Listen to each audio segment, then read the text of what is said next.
യേശുവിലേറ്റവും പ്രിയമുള്ള സഹോദരി സഹോദരന്മാർ, പ്രഭാതത്തിൽ തന്നെ അച്ഛൻ നിങ്ങളുമായി ഒരു സന്തോഷത്തിൻ്റെ കാര്യമാണ് പങ്കുവയ്ക്കാൻ ആഗ്രഹിക്കുന്നത്.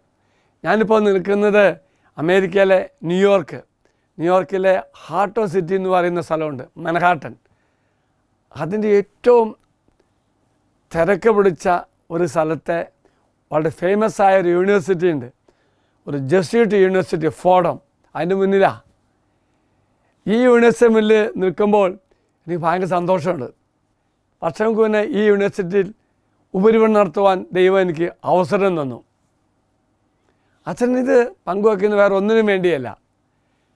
എന്നെ ശ്രമിക്കുന്ന ഈ ശുശ്രൂഷ പങ്കെടുക്കുന്ന മക്കൾ ഒരു കാര്യം ചെയ്തോ, സ്വപ്നം കാണണം.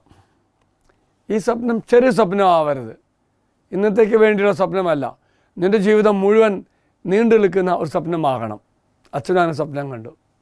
എന്നിട്ട് ആ സ്വപ്നം ഞാൻ ഈശോയ്ക്ക് കൊടുത്തു. ഈശോ എല്ലാം എനിക്ക് ക്രമപ്പെടുത്തി തന്നു. Praise the Lord, hallelujah. പ്രിയമുള്ളവരെ, നാം ചോദിച്ചാൽ അവൻ അത്ഭുതം ചെയ്യും. നിൻ്റെ ഉദ്യമങ്ങളും സ്വപ്നങ്ങളെല്ലാം സാധിച്ചു തരും. സങ്കീർത്തനം 20:4 അതാണ് വായിക്കുന്നത്. അവിടെ നിന്ന് നിൻ്റെ ഹൃദയ അഭിലാഷം സാധിച്ചു തരട്ടെ, അവിടെ നിന്ന് നിൻ്റെ ഉദ്യമങ്ങൾ സഫലമാക്കട്ടെ.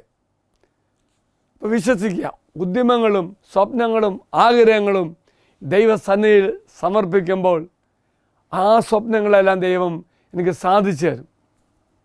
എഫേസസ് ലേഖനം 3:20 നമ്മിൽ പ്രവർത്തിക്കുന്ന ശക്തിയാൽ നാം ചോദിക്കുന്നതിലും ആഗ്രഹിക്കുന്നതിലും വളരെ കൂടുതൽ ചെയ്തു വരാൻ കഴിയുന്നു. അങ്ങനെ ചെയ്തു വരാൻ കഴിയുന്ന ഒരു ദൈവമാണ് നമ്മുടെ ദൈവം. മറ്റൊരു വാഗ്ദാനം യെശയ്യാ പ്രവാചന പുസ്തകം 43:18-19 തമ്പുരാൻ്റെ വാഗ്ദാനം എന്താണെന്നറിയാമോ? കഴിഞ്ഞ കാര്യങ്ങൾ നിങ്ങൾ ഓർക്കുകയോ പരിഗണിക്കുകയോ വേണ്ട, ഇതാ ഞാൻ പുതിയ ഒരു കാര്യം ചെയ്യുന്നു, അത് മുളയെടുക്കുന്നത് നിങ്ങൾ അറിയുന്നില്ലേ? ഞാൻ വിജന ദേശത്ത് ഒരു പാതയും മരുഭൂമിയിൽ നദികളും ഉണ്ടാക്കും. Praise the Lord. എത്ര മനോഹരമായ വചനമാണല്ലേ! ദൈവത്തിൻ്റെ അത്ഭുതം. നമ്മളൊക്കെ ചിന്തിക്കുന്ന, നമ്മുടെയൊക്കെ പരിമിതമായ ബുദ്ധി ഉപയോഗിച്ച് ചിന്തിക്കുന്നതിനേക്കാൾ ദൈവത്തിൻ്റെ ഈ വാഗ്ദാനം കേൾക്കുമ്പോൾ എൻ്റെ കർത്താവേ, എത്രമാത്രം നീ അത്ഭുതങ്ങൾ ഞങ്ങൾക്കൊണ്ട് ചെയ്യുവാൻ കാത്തിരിക്കുന്ന കർത്താവാണ് തിരിച്ചറിയുന്നുണ്ട്. അതാണ് വായിക്കുന്നത്. വിജനദേശത്തെ ഒരു പാത, മരുഭൂമിയിൽ നദിയും വിജനപ്രദേശ പാത എന്നൊക്കെ പറയുമ്പോൾ അതിൻ്റെ ആഴം നമുക്ക് തിരിച്ചറിയാൻ സാധിക്കും.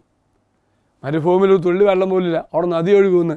അപ്പോൾ ഒന്നുണ്ട് പ്രിയമുള്ളവരെ, ദൈവം ആഗ്രഹിക്കുന്നത് നമ്മുടെ ജീവിതത്തിൽ നമ്മളൊക്കെ ചിന്തിക്കുന്നതിനേക്കാൾ ആഗ്രഹിക്കുന്നതിനേക്കാൾ അപ്പുറമായിട്ടും കർത്താവ് പ്രവർത്തിക്കാൻ ആഗ്രഹിക്കും. എങ്കിൽ പ്രിയമുള്ളവരെ, സ്വപ്നം കാണണം, തമ്പുരാൻ്റെ കരങ്ങളിലേക്ക് കൊടുക്കണം.